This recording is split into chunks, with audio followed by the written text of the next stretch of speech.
বিনিয়োগকারী বন্ধুরা, আসসালামু আলাইকুম। আশা করি আপনারা ভালো আছেন। এখন আমি একটা শেয়ারের অ্যানালিসিস দিব। যে শেয়ারটার অ্যানালিসিস আমার দেওয়া হয়নি, আমি ভাবছি দেওয়া হয়েছে, এরকম একটা ব্যাপার। কেউ জানতেও চায় নাই, কেউ জিজ্ঞেস করে নাই। রিসেন্ট আমাকে একজন রিকোয়েস্ট করলো এটা অ্যানালিসিস দিতে। এমন একটা সময় অ্যানালিসিস দিতে বলছে যখন শেয়ারটা আসলে বুলিশ অবস্থায় আছে। আমি তো নর্মালি এন্ট্রি লেভেল থেকে বা আগে থেকে দেয়া রাখি, যেগুলো উঠে আসবে। এরকম বুলিশ অবস্থায় শেয়ারের অ্যানালিসিস আমার খুব একটা দেওয়া হয় নাই। যেগুলো টার্গেট মিট করছে সবগুলোই আমার একটা এন্ট্রি পয়েন্ট থেকে বা একটু উপর থেকে বা বাই সিগন্যাল থেকে দেওয়া। এটা শুধু বাই সিগন্যাল না, বুলিশ অবস্থায় আছে এরপরেও দেওয়ার জন্য রিকোয়েস্ট করছে। দেখেন, কপারটেকের অ্যানালিসিস দিতে গিয়ে দেখতে পাচ্ছেন যে ইচিমুকু খুব বুলিশ অবস্থায়, তানকেনসেন, কুজেনসেন, এই ক্লাউড কুমো খুব আপিস, গ্রিন ক্লাউডে আছে, future cloud, by signal, bullish signal সবই আছে। MACD up, by signal, bullish, convergence সব ঠিক আছে। বুলিশলি উঠে আসছে শেয়ারটা, কিন্তু এই শেয়ারটা আমার অ্যানালিসিস দেওয়া হয়নি। তো আজকে এই শেয়ারটা অ্যানালিসিস দিব। যারা এই শেয়ারটা নিতে চাইতেছেন এবং যারা হোল্ড করছেন তাদের জন্যই বেসিক্যালি অ্যানালিসিস।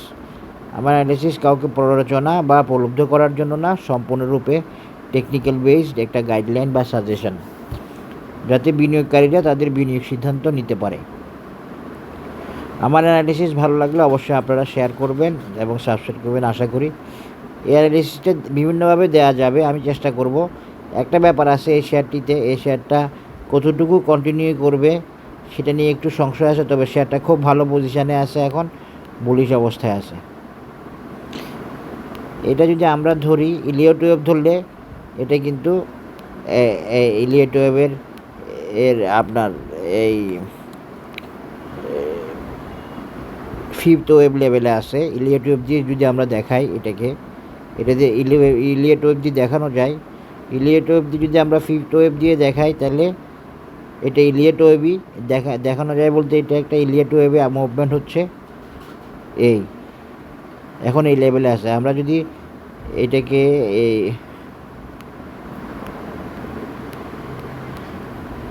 প্রত্যেকটা অ্যাপসে ডিস্টার্ব করতেছে।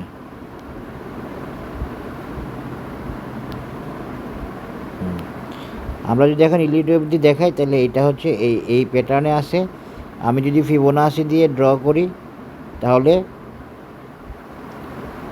এটার টার্গেট হচ্ছে 28 টাকা। খেয়াল রাখবেন, এগুলো 28 টাকা। এটা একটা মেজারমেন্ট গেল এখানে। এর বেশি কি সে যেতে পারে? সে যেতে পারে, এর বেশিও যেতে পারে, নাও যেতে পারে। এখন ইলিয়ট ওয়েভের এই ফিফথ ওয়েভ যে 28 হবে এরকম কোনো কনফার্মেশন নাই। তাহলে কি হতে পারে? এটা 34 হতে পারে ম্যাক্স রেজিস্ট্যান্স। এইটা আশা করি বুঝতে পারছেন। এখন আমি অন্যভাবে আবার দেখাবো। এভাবে একটা দেখালাম, এটা একটা রেজিস্ট্যান্স। আমি যদি অন্যভাবে দেখাই তাহলে ইলিয়ট ওয়েভের এই ফিফথ ওয়েভটা অনুযায়ী আবার এখানেও একটা রেজিস্ট্যান্স হতে পারে, যেটা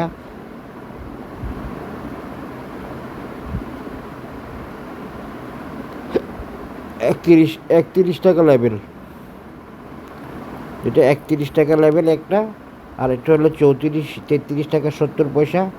আরেকটা হচ্ছে নর্মাল ইলিয়ট ওয়েভে যদি আমি ফিবোনাচি 1.618 দিয়ে দেখাই তাহলে 30 টাকা, না সরি, তাহলে 28 টাকা। এখন শেয়ারটি কোন লেভেলে আছে? 26 টাকা 60 পয়সা লেভেলে আছে।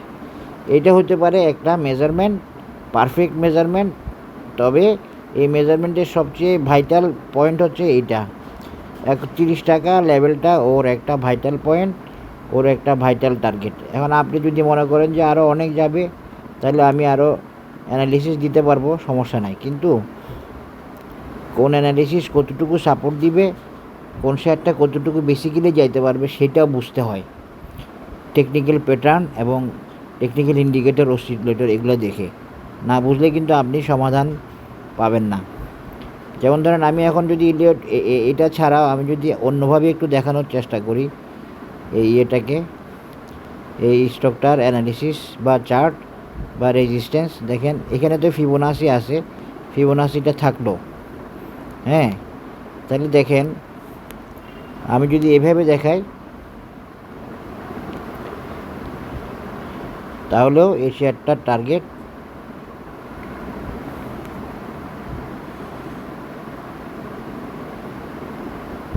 এইখানে।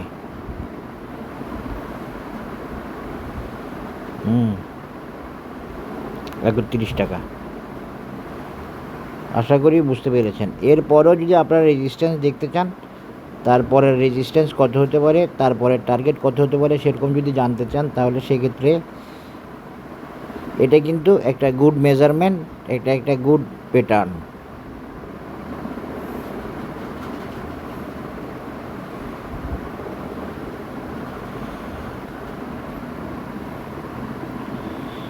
এই তাহলে সব মিলে গেল, এ টার্গেটে মিলে গেল, টার্গেট পয়েন্টে মিলে গেল 31 টাকা। এখন অনেক কিছু এখনই হয়ে যাবে না, কারণ এ শেয়ারটা একটা লেভেল আগায় গেছে অনেক নিচ থেকে। এটা আপনাদেরকে বুঝতে হবে যে অনেক কিছু হওয়াটা অনেক সময় কঠিন হয়। এরপরে রেজিস্ট্যান্স যদি দেখতে চান, জানতে চান, তাহলে হলো একটা এটা 34 টাকা, আর আরেকটা হলো এটা 37 টাকা। তবে সবচেয়ে রিজনেবল, সবচেয়ে রিস্ক ফ্রি বা সবচেয়ে পারফেক্ট রেজিস্ট্যান্স হচ্ছে এই 31 টাকা লেভেলটা। এর বেশি যাওয়াটা একটু কঠিন হবে, এর বেশি যাওয়াটা একটু কঠিন আছে। কেন কঠিন আছে ওগুলো এখানে বলা যাচ্ছে না, বলা যাবে না, এগুলো ডিটেলস আলাপ আছে এই জন্য। এখন দেখেন এখানে আমি 3টা পিক দেখাইলাম, তাহলে এইটা কি হচ্ছে, এ একটা পিক, এ একটা পিক, এ একটা পিক, এখানেও একটা পিক আছে।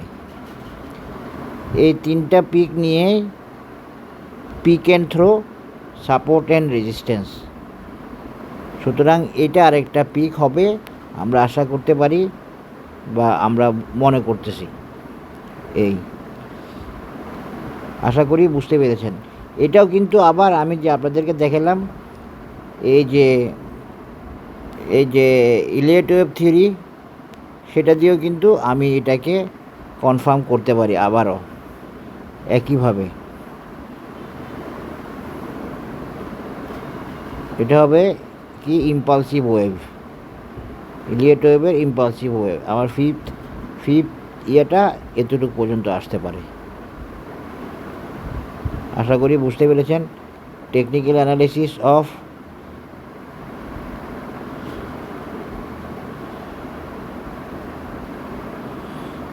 কপারটেক, এ বুলিশ আইটেম,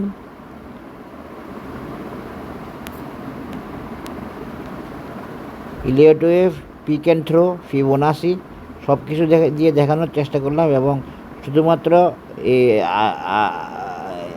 এই 1.618 গোল্ডেন রেশিও দিয়ে দেখালাম না, পাশাপাশি peak and throw, triangle pattern, তারপরে